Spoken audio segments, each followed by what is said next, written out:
Alright, I've been meaning to make this video for a long time, and I never have the time. And I still don't have the time, but I wanted to take the time because I think the information will help other people, and it's helped me, and I really haven't even taken the time to take all the insights that are inside of me from weight loss and externalize them. So this isn't well thought out, and I'm making it up as I go. I'm just trying to give what's inside of me out to the world. So what do I think? I think I've lost about 90 pounds so far, and I will become thin and fit without a doubt. And so I wanted to share what I know about that with people who might also want to get thin and fit, especially if you're obese. So what do I know? I know calories do count. They're real. The math adds up, but it's not that simple. I know that any diet can work. I know that your intuition matters. I know that what you believe matters a lot. So if you believe that low calorie will work, you will find a way to make it work for you. If you believe low carb will work, or carnivore, or keto, or fasting will work, you will figure out a way to make them work. What you believe matters, and including, most importantly, what you believe about yourself. So if you believe that you're fat, you should be fat, you don't deserve to be thin, you don't love yourself, or any shit like this, you're gonna follow through on it, I promise. So those beliefs matter. Now, about weight loss, what I really think it comes down to, the physical matter, is insulin. Everyone who makes it about calories misses this. Everyone who makes it about carbs sort of misses this.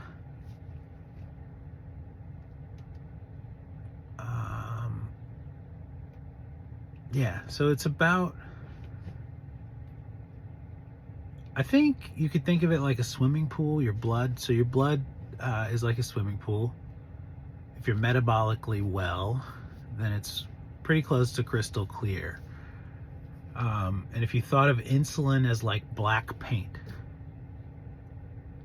insulin does a whole bunch of jobs, but one of them is fat storage. And when there's black paint in your swimming pool, it's a very clear message to your body to hold on to fat. So if you think of insulin like black paint that you're pouring in a swimming pool, and you know that that's a message to your body, hang on to fat, store it, get all we can and put it away. That's what's going on. So certain foods do cause more secretion of insulin than others. But the most important thing is that I think you need to understand that to drop fat off of your body, you have to get the pool back to clear, or really close to clear. This is an approximation, so if you're like super into science, yes, you need some insulin. You shouldn't get it to zero. That's not reasonable. But you should get it close, and the pool should be clear. And if you're walking around obese, the pool isn't clear, and it hasn't been clear. It hasn't spent a lot of time clear. It's got a lot of black paint in it, and there's no shock. You can't clean the pool like that. It takes hours, and I don't mean 3 hours. I mean 36 hours. I mean a day or two. So if you've been focused on low carb or carnivore, then you're like eating foods that put less black paint in your pool. And so you may see some weight loss from this. But it's not the same as letting the paint clear. And if you're eating less calories, you may see some weight loss from this, especially if it's new. But you're just putting less black paint in your pool.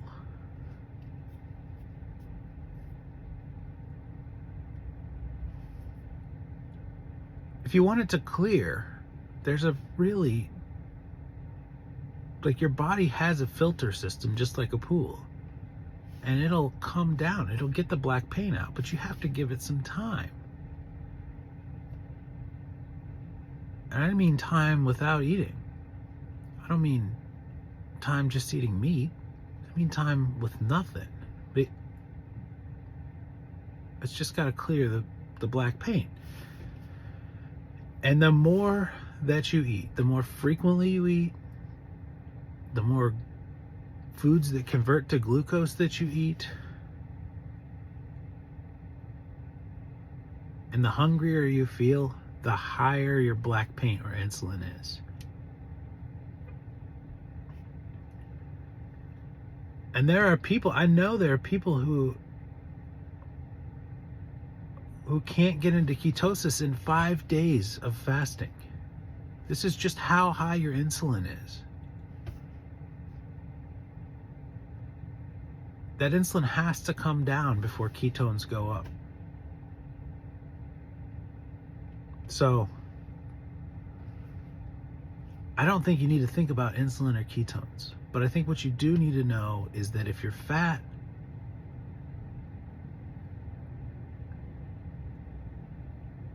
stop eating. Eat less often. Make sure there's as many hours as you can between meals. If you're eating every 3 hours right now, make it 4 and make it 5. See if you could skip lunch. See if you can skip dinner maybe. It doesn't matter what you do. Only you know what's going to work for you. So that's the principle behind weight loss. That's the only real principle you need to know. Calories do count because the calories you expend,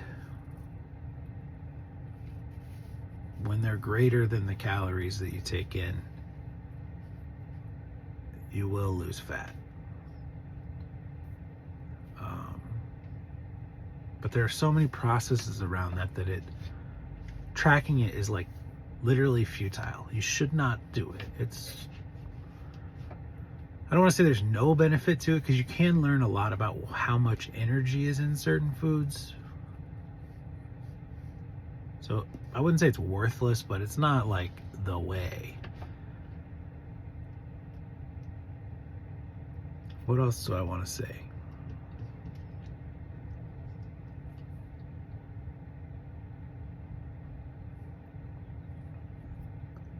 Intuition matters a lot. And the way you find intuition is to sit by yourself. No phone. Notebook's fine if you want to write some notes. No internet, no distractions. Just you.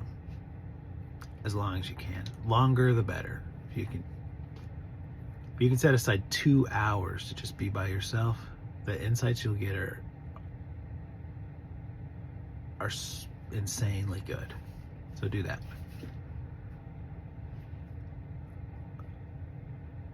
Yeah, so we talked about insulin. That's important. I think I should say something about specific foods, which is just that it doesn't matter what specific foods you eat. I'm down 90 pounds. This is a latte. It's sugar, it's milk, it's coffee, it's fairly high calorie. It's gonna produce an insulin response. It's gonna turn my pool black. But I like it. And if I drink one, every once in a while on a Saturday, nothing bad will happen. If I drink 3 every day, it's gonna be really, really hard to keep the pool clean. That's what I think about specific foods. What do I want to say about carb addiction?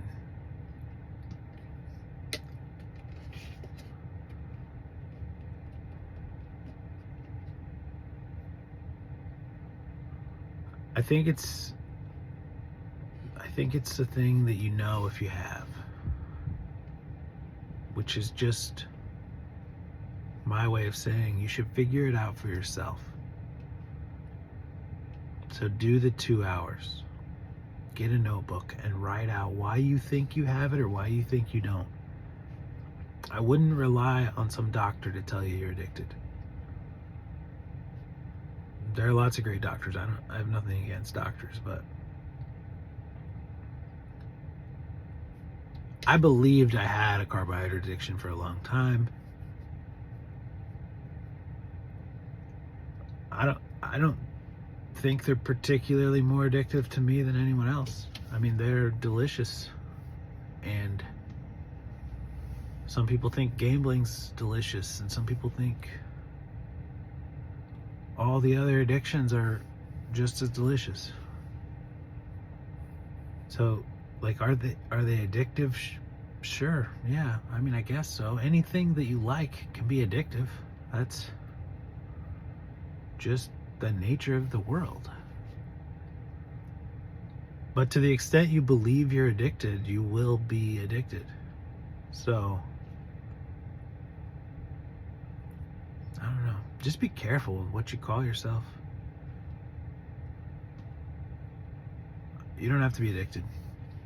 You can be. And if it's helpful to you, then be addicted. That's fine. But the most important thing is that you really identify what the important parts of your journey need to be. What can you do forever? What can you do for the rest of your life?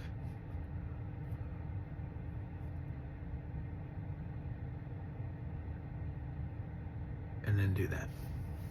So I'm sure I have more to say about this later, but this is already a pretty long video, and I don't know if that pool analogy is going to help anybody. I sort of just made it up now and wanted to talk about it for a minute, but it's like that, though. I mean, the thing about it is that so many people think that insulin is like a on or off switch or something. It's not. There's no on or off switch. That's not how it is. You spike it up, it goes to like double what it is. I don't know if that's true. It's something like that. It's approximately like that. It goes up a lot. That's what I'm saying. And so it goes up a lot, and then it takes a very long time to just slowly come down. So it doesn't turn off like 4 hours after you ate a cupcake or something. So if you're going to eat a cupcake, do it. They're fine. They're just a part of the world. If you like them, have one. But then let the pool get clear, you know?